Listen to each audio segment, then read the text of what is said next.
Some ancient constructions defy everything we think we know about the past. This journey uncovers 25 lost civilizations whose engineering feats surpass what we can easily explain today. You will discover how entire societies achieved technological marvels that challenge our modern timeline of human innovation. We will travel from the impossibly precise stones of the Andes to a desert city carved entirely from a cliff face. How could cultures without modern tools execute designs that still stump engineers? What does this repeated genius tell us about the forgotten chapters of our own history? Are we truly the pinnacle of human achievement, or have we simply forgotten what came before?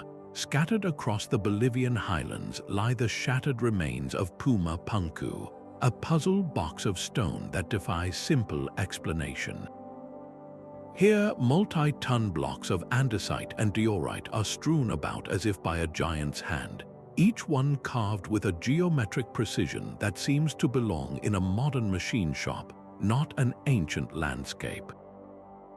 The surfaces of these stones are not merely flat, they are perfectly planar with razor-sharp edges and intricate, interlocking channels cut into their faces. Some blocks feature drill holes that are perfectly cylindrical and consistent, suggesting the use of tools far beyond the simple bronze chisels and hammerstones typically associated with the Tiwanaku culture to which the site is officially attributed. The sheer complexity of this stone cutting implies a lost method of construction, a forgotten school of engineering. Each piece was designed to fit with its neighbor without a single drop of mortar, locking together with tolerances of less than a millimeter. Achieving such exactitude today would require laser-guided equipment and diamond-tipped tools. So how could a people who had not yet invented the wheel and who left no written language accomplish this? The mystery deepens when we consider the site's alignments. Some researchers, like archaeologist Arthur Pesnansky, have argued that the astronomical orientations of Puma Punku point to an antiquity far greater than mainstream history accepts, suggesting its builders possessed a sophisticated understanding of the stars. This conundrum high in the Andes forces us to question the entire timeline of pre-Columbian technological achievement, a theme that echoes at our next destination, where an entire city was hewn not from scattered blocks, but from the living rock of a desert cliff. Deep within the Great Pyramid, far from the worn outer layers, lies a hidden world of staggering precision. The massive granite beams forming the king's chamber are fitted together with joints so tight, you cannot slip a credit card between them. This is not rough, primitive stonework. It is a display of engineering that feels impossibly advanced for its time. While mainstream history credits Pharaoh Khufu with its construction, the flawless execution of this core masonry raises profound questions. How could a Bronze Age society working with copper tools and stone hammers achieve such perfection in granite, one of the hardest stones on Earth? The logistical puzzle only deepens when we consider the journey of these stones. Blocks weighing up to 80 tons were transported from quarries over 500 miles away, a feat that would challenge modern engineers even with heavy machinery. One compelling theory proposed by materials scientist Joseph Davidovits suggests that the builders may not have quarried every block at all. His geopolymer hypothesis posits that the limestone could have been a form of reconstituted stone, a kind of ancient concrete poured into molds on site. This could explain the uncanny, puzzle-like fit of the blocks without needing to imagine impossible lifting and cutting techniques. Beyond the individual stones, the entire Giza complex is aligned with the cardinal directions with an error of just a fraction of a degree, and its dimensions seem to encode mathematical constants. This points to a master plan devised by a lost school of engineering, one with a sophisticated understanding of astronomy, geometry, and mass construction that seems to vanish from the historical record after the pyramids were complete. This architectural genius was not confined to the desert, however. A similar mastery over a completely different environment was unfolding on the other side of the world, where a people learned to sculpt not with stone, but with the earth itself high in the Andes. Hidden within the dense Guatemalan rainforest, the ancient city of Tikal reveals a different kind of architectural genius, one not of stone monuments, but of life-giving water. The Maya did not merely inhabit this challenging environment. They mastered it by engineering a sprawling network of reservoirs and canals that turned seasonal scarcity into a reliable resource for a vast urban population. These were not simple ponds. Archaeologists have uncovered sophisticated pressure systems using carefully graded conduits and filtration tanks crafted from crystalline limestone. These structures purified water with a level of engineering that would not be fully replicated in Europe until the 19th century.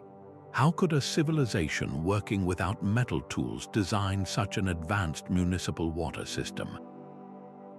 Their understanding of physics extended above ground as well. The Maya built magnificent corbelled arches and vaulted ceilings, structures that distribute weight and manage stress in a way that has kept them standing for over 1,000 years. This was not guesswork, it was applied mathematics and a profound grasp of load-bearing principles. As noted by archaeologist Dr. Lisa Lucero, this precise management of water allowed Maya cities to thrive, creating urban centers that rivaled the great capitals of the ancient Old World. Their celestial knowledge was equally precise. Observatories like the Caral at Chichen Itza are aligned with the movements of Venus and other planets with an accuracy that could only come from generations of meticulous observation. This isolated civilization, cut off from the technological exchanges of Europe and Asia, developed a self-contained scientific revolution. Their ability to not just survive, but to build a flourishing society in the heart of a rainforest finds a stunning parallel in another culture that performed a similar miracle, this time in the heart of a desert. In the heart of a sun-scorched desert, the Nabateans performed a miracle of survival by mastering the one element they lacked most, water. Their capital, Petra, carved from rose-red cliffs, stands as a breathtaking monument not just to artistry, but to an almost supernatural understanding of hydrology. This was not a city that merely conserved water, it commanded it.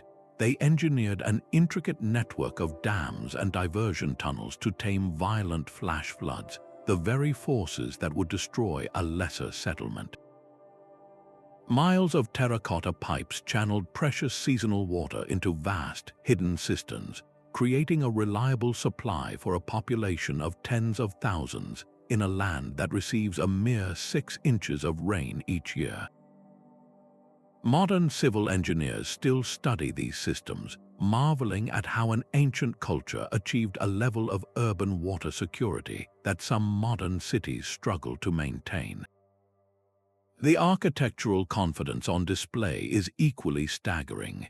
The iconic treasury was not carved from the ground up with scaffolding, but from the cliff top down, a daring act of subtraction requiring perfect foresight. A single miscalculation would have been catastrophic and irreversible. They even developed a unique, resilient mortar that has defied millennia of erosion. Its exact formula, a lost secret of material science. How did they acquire such profound knowledge, allowing them to flourish where others would only see hardship? This mastery over an arid world finds a powerful echo in another civilization that conquered one of the driest landscapes on the planet. The arid winds of the Atacama Desert hold a secret far older than the pharaohs. Here, the Chinchorro people perfected the art of preservation more than 7,000 years ago, creating the world's oldest known artificial mummies. Their methods were not born of a grand pyramid-building empire, but of a coastal hunter-gatherer society, a fact that makes their technical achievement all the more profound. The Chinchorro process was incredibly intricate, a delicate ritual of disassembly and restoration. They would carefully reinforce the human form with sticks and reeds, then meticulously coat the body in a paste, often a striking black made from manganese or a vivid red from ochre. This was not a simple burial, it was the creation of a lasting effigy, a practice demonstrating a sophisticated, almost scientific understanding of anatomy and chemistry. How did a community without agriculture or permanent architecture develop such a complex and labor-intensive funerary science?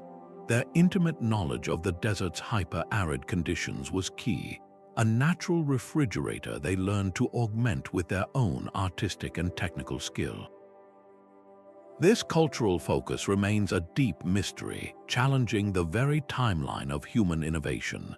It suggests that profound technological leaps can emerge from the most unexpected places, totally independent of the traditional markers of civilization. This pattern of unexplained genius in a simple society finds a startling parallel in a culture that left behind a city of impossible geometry. The meticulous grid of Mohenjo-Daro feels unnervingly modern.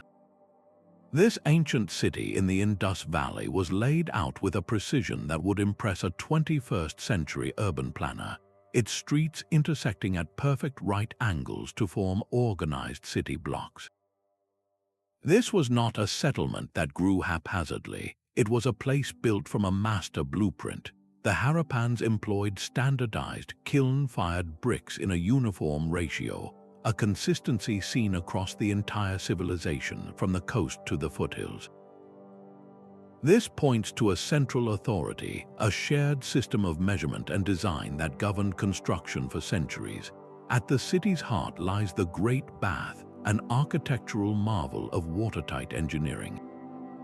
Its floor and walls were constructed with finely fitted bricks, sealed with a layer of natural bitumen to prevent leaks, creating a large, central public pool that likely served both ritual and social purposes. But the true genius of Mohenjo-Daro flowed beneath the streets. A complex, city-wide drainage system of covered channels ran along the main avenues, each equipped with periodic sumps to collect debris for easy cleaning. Nearly every house had a dedicated bathroom connected to this network, demonstrating a revolutionary concept of public health and civic planning that would not become common elsewhere for thousands of years. How did the Harappans maintain such incredible standardization and administrative control over a territory larger than ancient Egypt and Mesopotamia combined? We have found no grand palaces glorifying a single ruler, no massive temples to powerful gods, and no evidence of a standing army.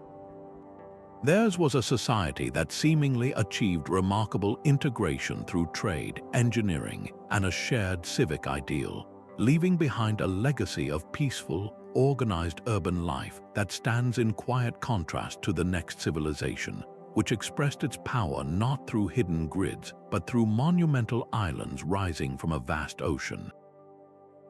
Rising from the turquoise waters of the Pacific, the city of Madol is a vision of impossibility. 92 artificial islands, a floating metropolis constructed entirely atop a living coral reef, form a silent labyrinth of canals and basalt walls. The building blocks of this aquatic wonder are colossal logs of prismatic basalt, natural crystalline columns that were stacked like firewood into immense foundations. Some of these stones weigh 50 tons, and they were quarried from the opposite side of the island, then somehow transported across miles of open ocean. The engineering challenge is staggering, a puzzle of maritime logistics that defies easy explanation. How does a society without metal tools, pulleys, or even the wheel move multi-ton stone logs across the sea and raise them into precise, interlocking structures? Local oral histories speak of powerful magic, of wizards who could levitate the great stones into place. Such legends often preserve a kernel of truth, a folk memory of a technique so advanced it appeared supernatural to later generations. The builders did not just place stones, they mastered their environment. The city's main canal was engineered with a sophisticated understanding of tidal flows and hydrodynamics, designed to naturally flush out silt and keep the waterways clear for the canoes that were its lifeblood. This was marine engineering on a grand scale, creating a city that has withstood centuries of typhoons and relentless ocean forces. The silent, waterlogged ruins of Madol stand as a testament to a people who conquered the sea itself, a feat of elemental mastery that finds a powerful echo in another culture that learned to command a different, equally formidable force, the very earth beneath their feet. Across the Mississippi River from modern St. Louis rose a city of earth that rivaled the great urban centers of its time. Cahokia was not built with stone, but with soil, a material its people mastered on a staggering scale. Its centerpiece, the massive Monk's Mound, remains the largest pre-Columbian earthwork in the Americas, a sprawling pyramid of clay that required the movement of an estimated 14 million baskets of soil, all carried by hand. This was not random piling, it was deliberate generational engineering. The builders possessed a profound understanding of soil science, carefully selecting different types of clay and silt to create a stable core. They engineered internal drainage layers to channel water away and prevent the massive structure from simply washing away, a testament to a knowledge of geotechnical principles that has allowed the mound to endure for nearly 1,000 years. The city's layout reveals a mind focused on the cosmos. The Grand Plaza and its major mounds were precisely aligned with solar events, and a circle of massive posts known as the American Woodhenge functioned as a sophisticated calendar, marking the solstices and equinoxes to guide the community's agricultural and ceremonial life. How did a society without written records or the wheel organize the labor of thousands to sustain such a colossal project over centuries? The scale implies a highly structured society, one capable of unified action for communal purpose, creating a landscape that served as both a city and a celestial clock. This immense earth-moving prowess, reshaping an entire river valley, finds a powerful counterpart in a civilization that performed a similar miracle by sculpting not the earth, but the face of a mountain itself. The colossal stone heads of the Olmecs stare out from the jungles of the Gulf Coast with an unnerving silence, each one a single, multi-ton block of basalt wrested from a mountain over 80 miles away. This was a journey made without wheels, without pack animals, across rivers and through swampland. The sheer logistics of moving these stones represent a form of terraforming, a deliberate and masterful reshaping of a challenging landscape.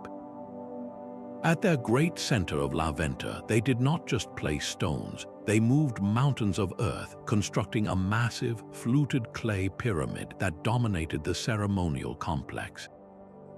In this humid, difficult environment, they demonstrated a precocious understanding of large-scale construction, draining swamps and building up platforms to create a sacred city where nature had provided none. Their selection of specific volcanic rock for their sculptures shows a deep geological knowledge, an ability to identify and then exploit the resources of their world with pinpoint accuracy. This was not random experimentation, it was the work of a true mother culture, one that seemingly laid the intellectual groundwork for all subsequent Mesoamerican civilizations. They are credited with the earliest forms of writing and the foundational concepts of the famous Mesoamerican calendar system, weaving together engineering, astronomy, and governance into a single, holistic worldview. How does a civilization achieve such a sudden, explosive flourish of integrated knowledge, creating a cultural blueprint that would last for millennia? The Olmecs established a pattern of sudden, sophisticated genius that finds a mysterious parallel in an entirely different part of the world, where another civilization carved its legacy not from swampy lowlands, but from the solid rock of a highland plateau. 11 entire churches wait in the Ethiopian highlands, not built from the ground up, but excavated from the heavens down. The rock-hewn churches of Lalibela are a monument in reverse, each one a single, colossal block of volcanic tuff, meticulously carved from the top downward into a freestanding building. To create the cross-shaped church of St. George, workers first had to dig a massive, deep trench, isolating a huge cube of living rock.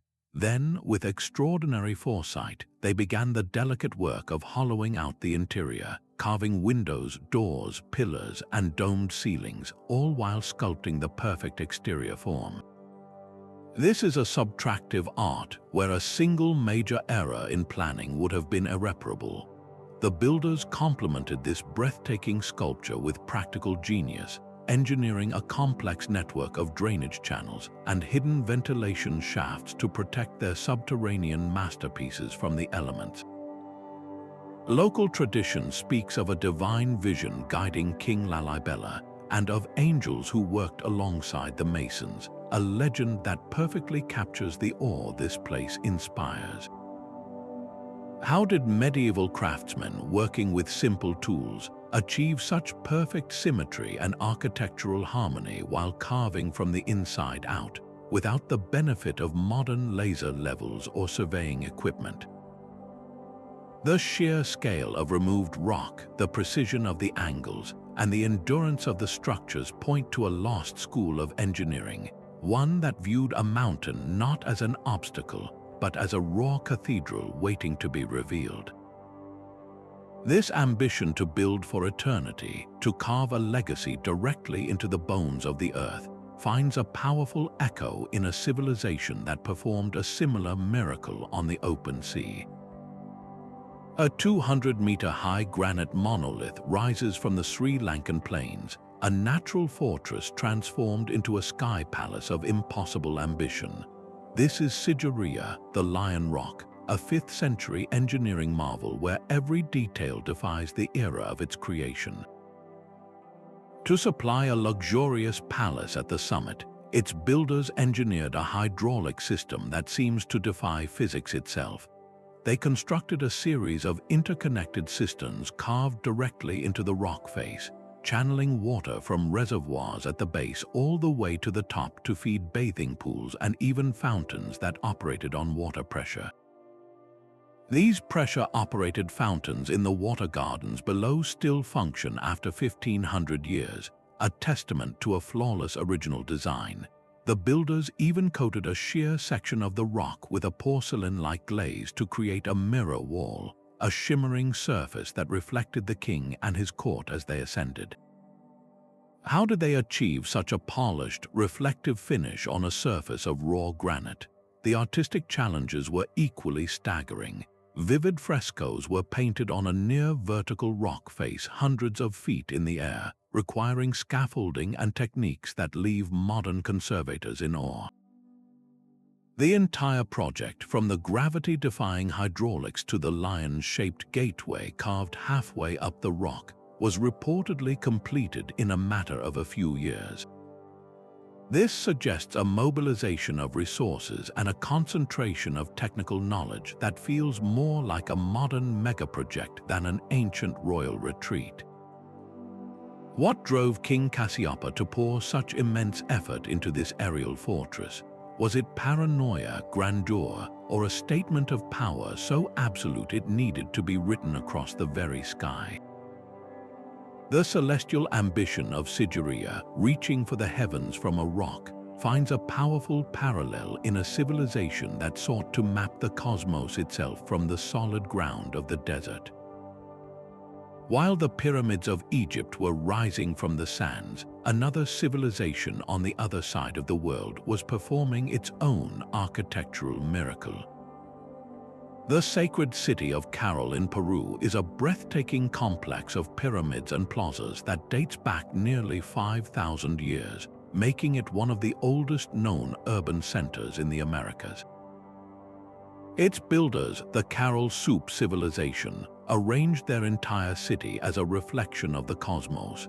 The main monuments are precisely aligned with the solstice sun and key constellations, revealing a sophisticated grasp of astronomy that guided their society's rhythms. But their genius was not limited to the heavens, it was deeply rooted in the unstable earth beneath them. This region is prone to violent earthquakes, and the Caral Soup engineered a brilliant solution, shikras. These were durable mesh bags woven from reeds filled with stones and used to create flexible, shock-absorbing foundations for their massive pyramids. Think of it as an ancient, organic version of modern base isolation technology, allowing the structures to sway and settle without collapsing.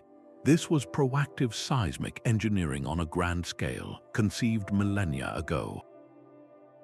What makes this civilization even more enigmatic is its cultural focus. We find no evidence of pottery or elaborate visual art, no grand statues of rulers. Instead, their energy was channeled into monumental architecture, the creation of musical instruments like bone flutes, and far-reaching trade networks. How does a society achieve such complex organization and technical knowledge so early, and in complete isolation from the old world? The pristine antiquity of Caral presents a powerful question about the very origins of civilization. This mastery over a challenging landscape finds a parallel in another culture that thrived in an even more extreme location, a remote island where survival itself was a monumental feat of engineering. The silent, looming Moai of Rapa Nui stand as a testament to one of history's most stubborn engineering puzzles. How did a small, isolated community move these colossal statues, some weighing over 80 tons, across 11 miles of rugged, hilly terrain from the quarry to the coast?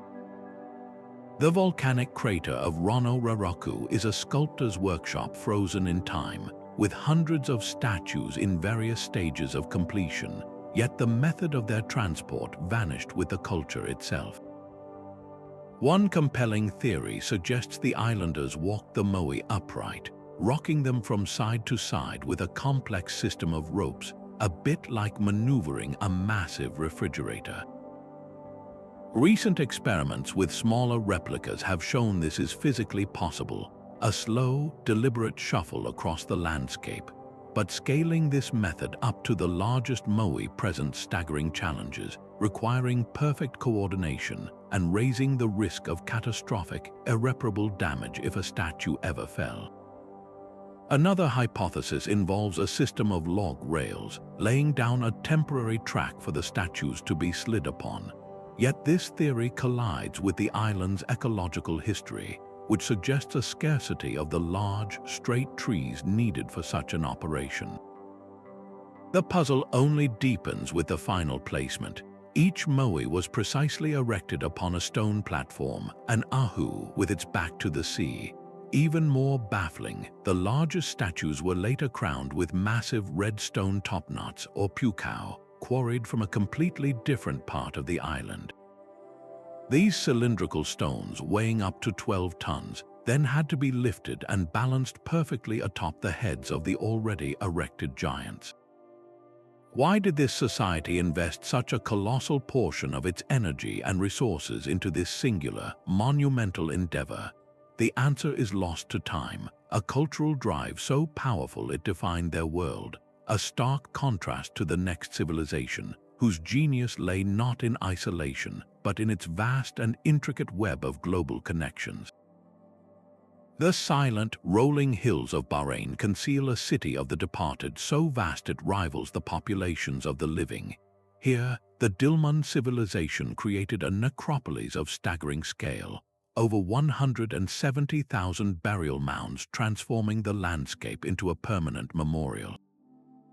These were not simple piles of earth, but sophisticated architectural feats.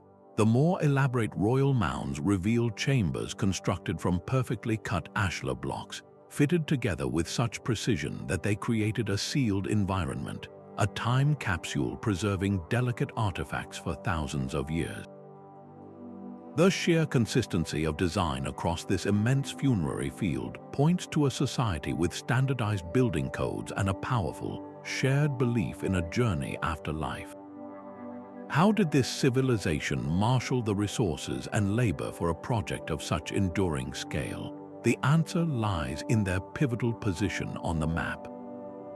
Dilmun thrived as the central trading hub linking the mighty empires of Mesopotamia with the distant, enigmatic cities of the Indus Valley. Their wealth was built on the flow of copper, pearls, and exotic goods, but their true treasure may have been the knowledge they absorbed and synthesized from every corner of the ancient world. This confluence of ideas, this cross-pollination of engineering and spiritual concepts, fueled a cultural explosion that expressed itself most permanently in this city for the ancestors. The trading prowess that built this empire of the dead finds a powerful echo in a civilization that mastered an even more formidable challenge, creating a kingdom not from trade, but from the very heart of the desert itself. Deep within the Libyan Sahara, a kingdom once bloomed where only sand should survive. The Garamantes did not merely endure their harsh world, they conquered it by pulling water from the stone. They engineered a subterranean marvel, a network of tunnels known as fagaras that stretched for hundreds of miles, tapping into ancient fossil water reserves locked deep beneath the desert. This was not a simple well, it was a vast, hidden plumbing system that channeled this precious resource to the surface, creating lush agricultural oases capable of supporting bustling cities and a powerful kingdom for nearly 1,000 years. How did they possibly map these deep aquifers and then construct such an extensive gravity-fed irrigation network without modern surveying tools? Each fagara required the precise calculation of slope and the excavation of vertical shafts at regular intervals for construction and maintenance, a monumental undertaking of underground engineering. Their mastery extended to the surface, where they built fortified citadels like their capital, Garama, from mud brick. These structures were perfectly adapted to the desert climate, providing insulation against the blistering heat and a formidable defense. Within these walls, artisans practiced sophisticated glassworking and metallurgy, crafts that seem astonishingly advanced for such a remote location, hinting at trade connections that span the desert. The story of the Garamantes is a powerful lesson in how a civilization can flourish by mastering its most scarce resource, a theme that resonates with the legacy of another society, whose gleaming white stone city stands as a monument to a different kind of elemental control. The majestic granite ruins of Great Zimbabwe rise from the savannah, a city built entirely without mortar. Between the 11th and 15th centuries, the Shona people perfected a unique dry stone walling technique, shaping naturally irregular granite blocks to fit together with such precision that their walls curve gracefully and their towers stand tall centuries later. This was not a matter of simply piling rocks. The builders possessed an intuitive mastery of structural integrity, selecting and placing each stone so that the walls could withstand the daily cycle of heat and cold, expanding and contracting as a single, unified mass. The scale of their ambition is breathtaking. The great enclosure's outer wall stretches over 800 feet in length and soars to 30 feet high in places, a serpentine ribbon of stone that required an immense, organized labor force and a sophisticated understanding of quarrying and construction logistics. Within this vast space stands the enigmatic conical tower, a solid structure whose true purpose remains a mystery. Was it a granary symbolizing wealth, a phallic symbol of power, or an astronomical marker? Its flawless, seamless construction offers no easy answers. The knowledge that allowed this complex capital to rise is as enduring as its granite walls, but the reason for its eventual abandonment is lost to time. Perhaps shifts in trade routes or local environmental changes prompted a gradual departure, leaving the silent, soaring stonework as a monument to a kingdom that mastered its landscape. This stone legacy, reaching for the sky from the African plains, finds a powerful echo in a civilization that built its own enduring marvels not on solid ground, but in the clouds of the Andes. Perched on a mist-shrouded ridge 3,000 meters high, the fortress of Kulap feels like a city built for the clouds themselves. This was the domain of the Chachapoya, the warriors of the clouds, a people who transformed a mountain summit into an impregnable stronghold. Its outer walls are a sheer curtain of limestone, towering 60 feet above the ground and containing millions of cubic feet of stone. Each block was quarried, shaped, and hauled up the steep mountainside without the wheel and without pack animals, a logistical puzzle that staggers the imagination. The walls themselves are not blank. They are embedded with symbolic friezes, intricate patterns of zigzags and rhomboids that some researchers suggest formed a vast stone calendar tracking the movements of the sun. Within these colossal ramparts, the city unfolds in a series of hundreds of circular buildings, each one constructed on an artificially leveled platform carved from the mountain's spine. This unique circular design was not just an aesthetic choice. It was a sophisticated adaptation to the high-altitude winds and the steep terrain, a form of structural engineering that maximized stability. The builders also integrated a complex network of drainage channels directly into the foundations, ensuring that torrential rains would not destabilize their sky city. But the Cloud people's mastery over the vertical world extended beyond their primary fortress.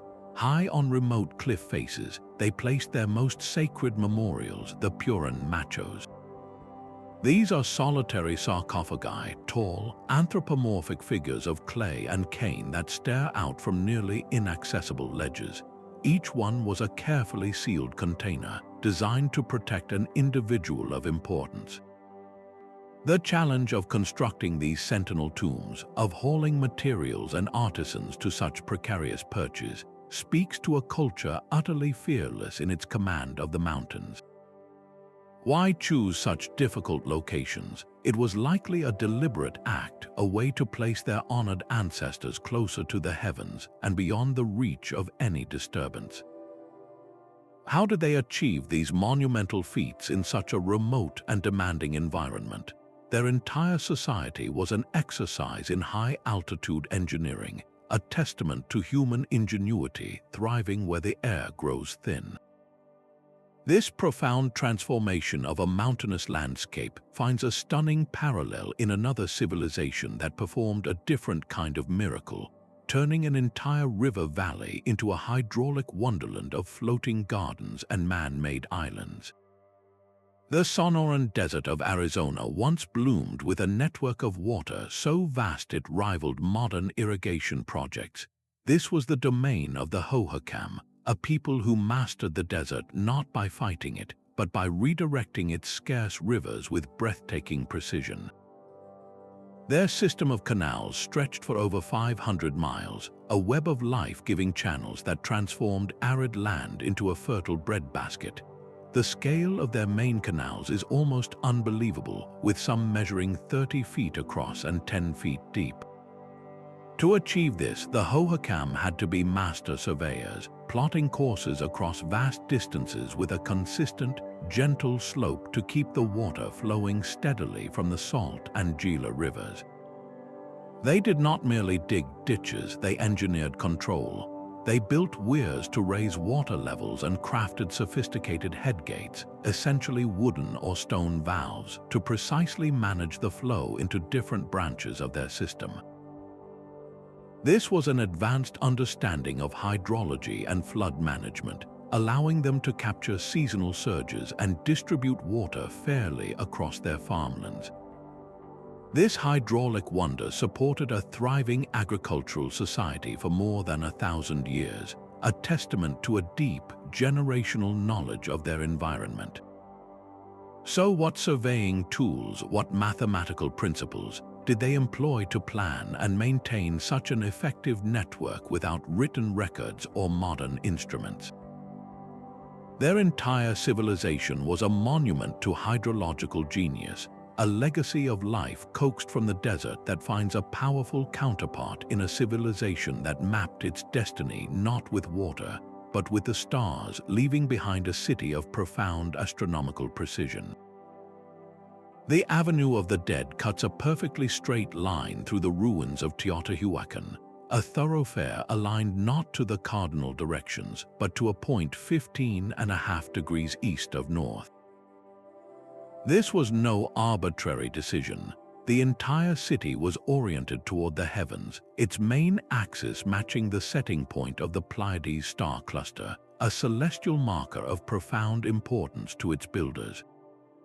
This grand alignment is just the beginning of the mystery. The immense pyramid of the sun was not simply piled high with stone. Its core was constructed from a unique, engineered material known as tepetate, a volcanic rock combined with an unknown binder to form a kind of ancient, incredibly durable concrete. This recipe for stone has been lost to time, a forgotten formula that gave the pyramid its enduring strength.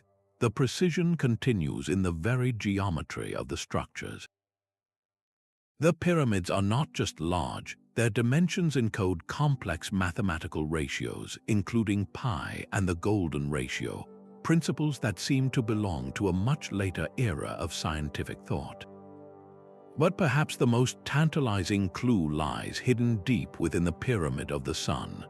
Archaeologists discovered a thick layer of mica, a complex silicate mineral with remarkable thermal and electrical insulating properties, carefully buried beneath the structure. Why place such a specialized material where no one could ever see it?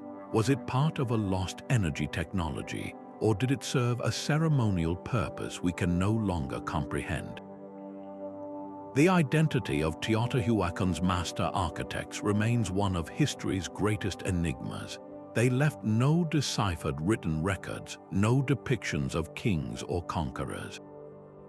Their legacy is the city itself, a silent, planned metropolis that feels less like an organic growth and more like a three-dimensional blueprint, a physical manifestation of celestial knowledge and advanced engineering whose source we have yet to discover. This planned perfection on land stands in stark contrast to a civilization that derived its power not from a grid on the earth, but from its absolute command over the sea. The Phoenicians did not just build ships, they built entire seas. Their great harbor cities like Tyre and Carthage were masterpieces of marine engineering, where the coastline itself was reshaped to create safe havens from the fiercest Mediterranean storms. Using a special type of hydraulic concrete that could set and harden underwater, they constructed massive artificial breakwaters, forming protected ports that became the bustling economic hearts of their mercantile empire.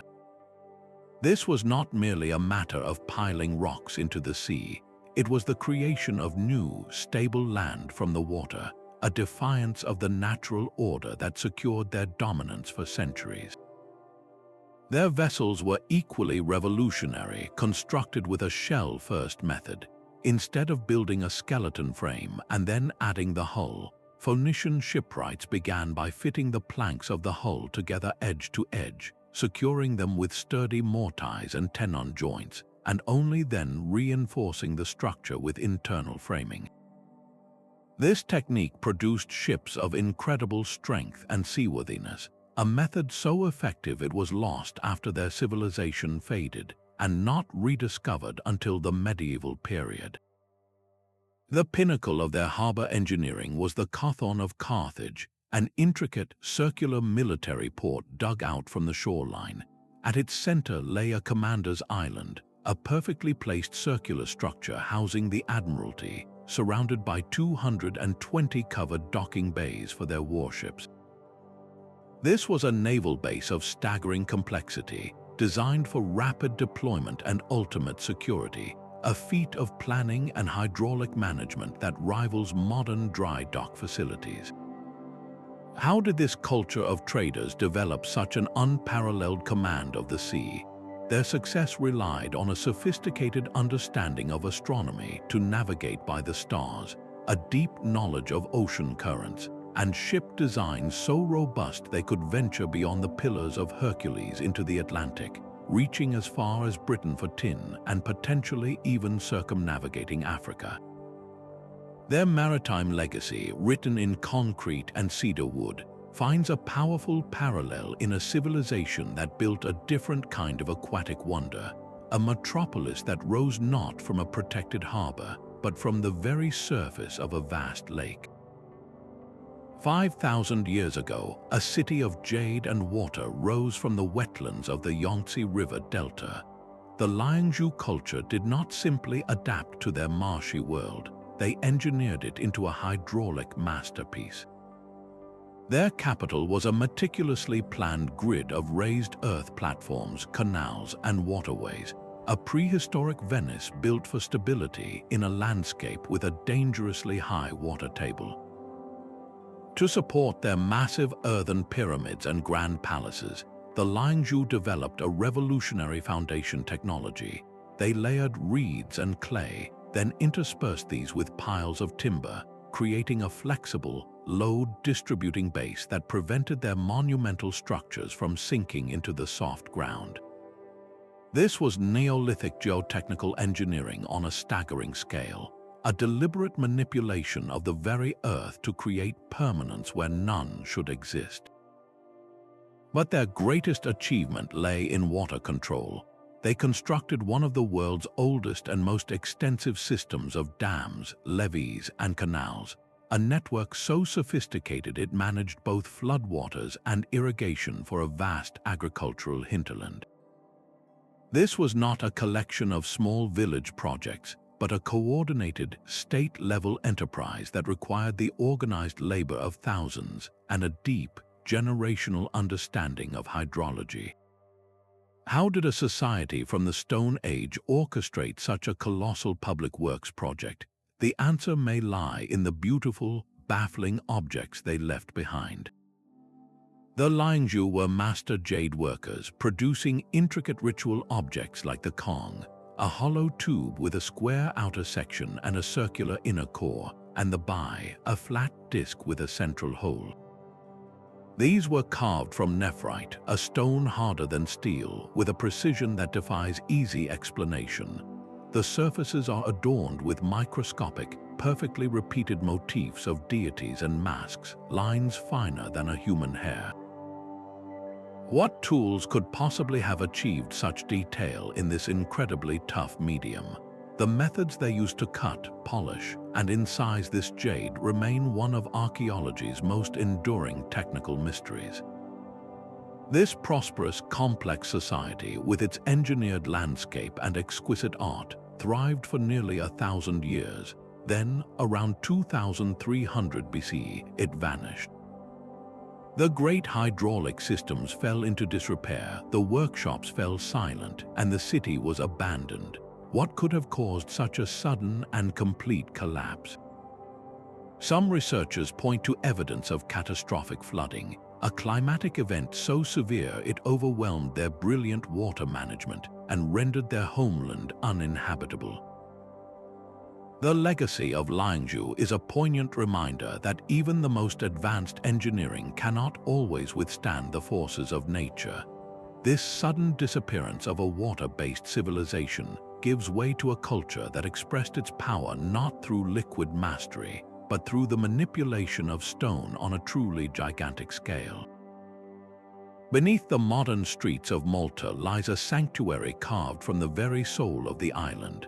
The hypogeum of Hal Saflieni descends through 3 intricate levels into the darkness, a labyrinth of chambers and halls hewn entirely from solid limestone.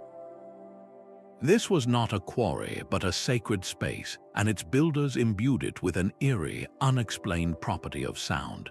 A low voice spoken in the so-called oracle room can be heard with perfect clarity throughout the entire complex, the frequencies amplified and carried in a way that modern acoustic engineers struggle to replicate. This was no accident of construction.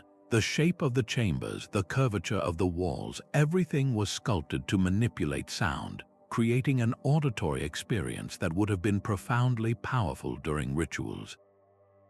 What was the purpose of this ancient sonic technology? Was it to induce altered states of consciousness, to make a priest's voice seem divinely omnipresent, or to commune with something beyond the stone walls?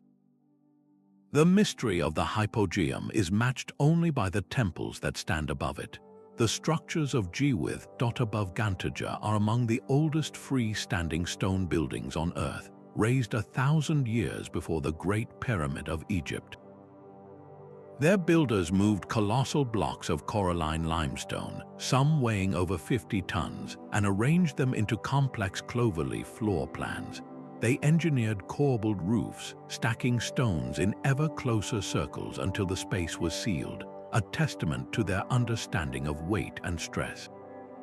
Their artistry is equally advanced, with altars and screens adorned with intricate spiral carvings that seem to pulse with symbolic meaning. This entire civilization, with its architectural and artistic sophistication, appeared with no clear predecessors. They mastered their world, built their monumental temples, and then, after over a millennium, they simply vanished. The islands were left empty for generations, their grand structures silently waiting. Adding to the puzzle are the island's infamous cart ruts. These are not simple paths, but pairs of parallel grooves carved deep into the bedrock, running for miles across the landscape, sometimes disappearing off cliffs into the sea. They look like the tracks of a massive, ancient railway, but their true function is a complete enigma. Were they created by sleds dragging the massive temple stones, their routes used for generations until the grooves were worn impossibly deep? Or did they serve a different, perhaps agricultural purpose that we can no longer comprehend? The temple culture of Malta represents a burst of genius that flared brightly and then was extinguished, leaving behind a silent, stone question about the rise and fall of civilizations. This mysterious collapse makes way for a culture defined not by disappearance, but by relentless expansion and iron will. Deep in the forests of central Nigeria, a culture emerged with a technological spark that defies the expected timeline.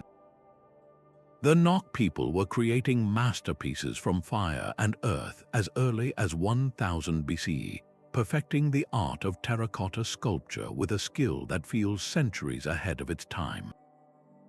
Their life-sized human figures are not crude effigies, but portraits of stunning naturalism, capturing intricate hairstyles, expressive features, and delicate jewelry with a sculptor's confident hand.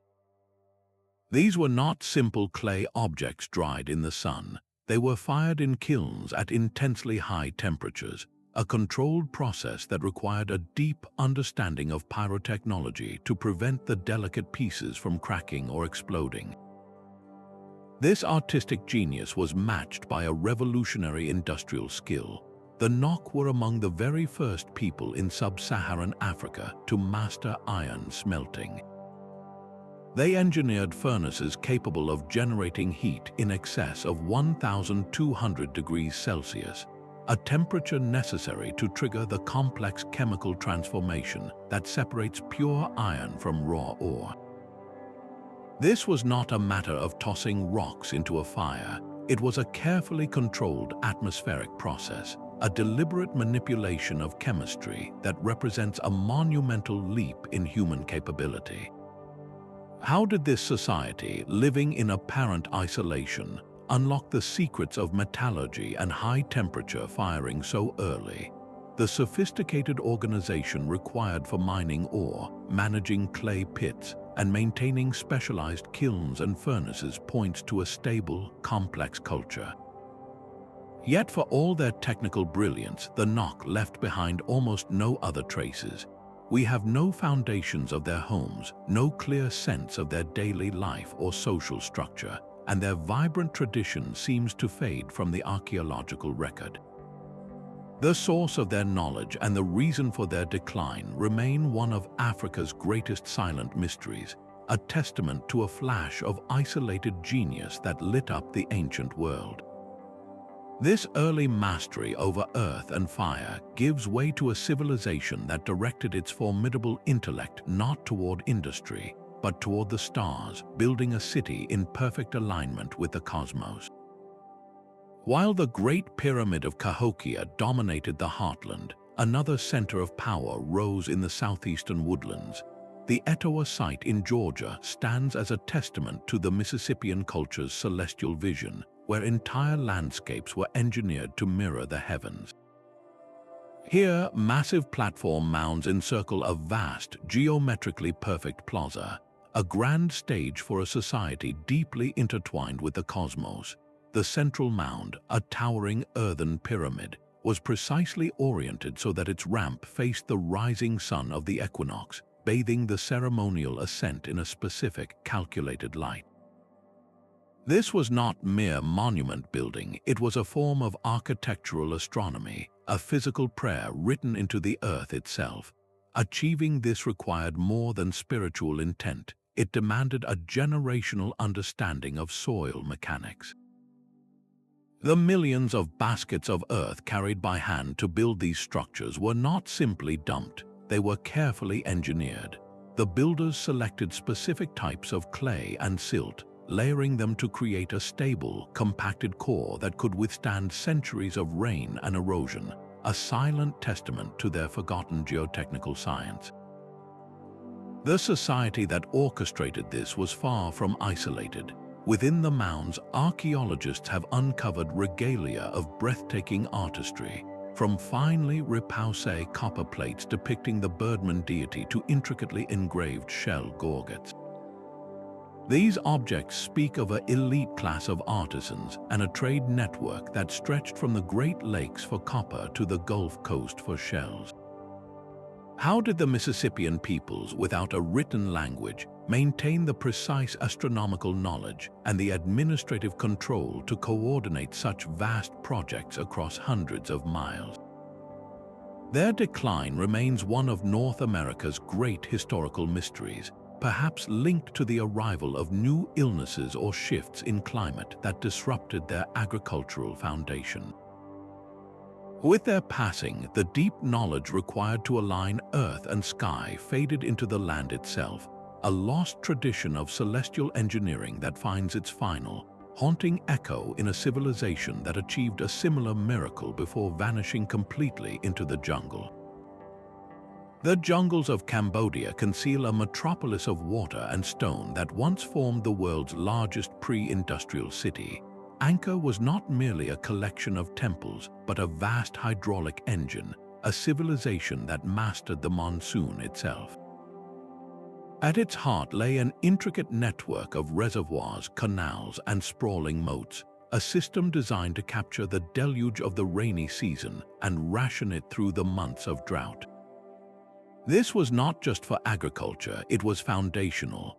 The massive moats surrounding temples like Angkor Wat served a critical engineering purpose, stabilizing the soft ground with a constant water level to prevent the colossal structures above from shifting and cracking.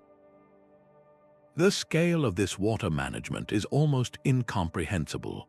The West Baray Reservoir is an artificial inland sea, stretching 5 miles long and 1.5 miles wide, an earthwork project of such magnitude that its construction in the 12th century seems to defy the era's logistical limits.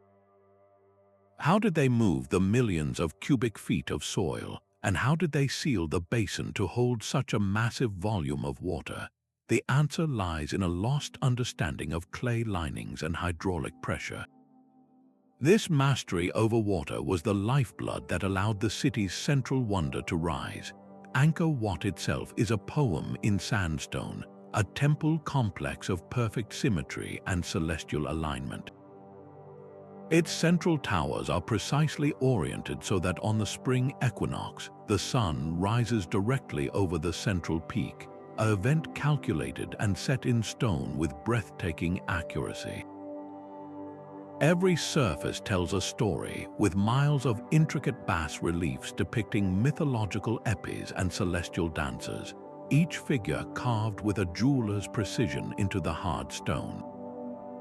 The very material of this dream was a logistical puzzle. The sandstone blocks were quarried from Mount Kulin over 30 miles away.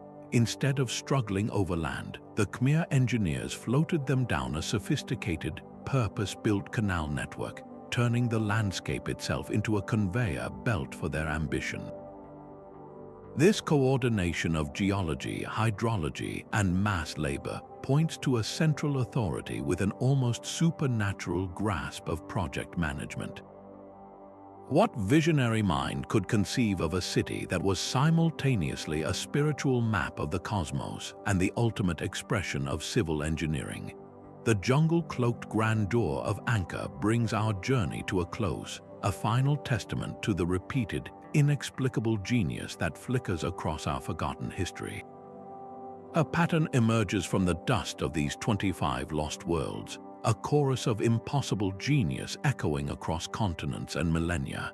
From the Andes to the Indus Valley, from the deserts of Arabia to the jungles of Cambodia, we see the same three pillars of advanced knowledge appear again and again.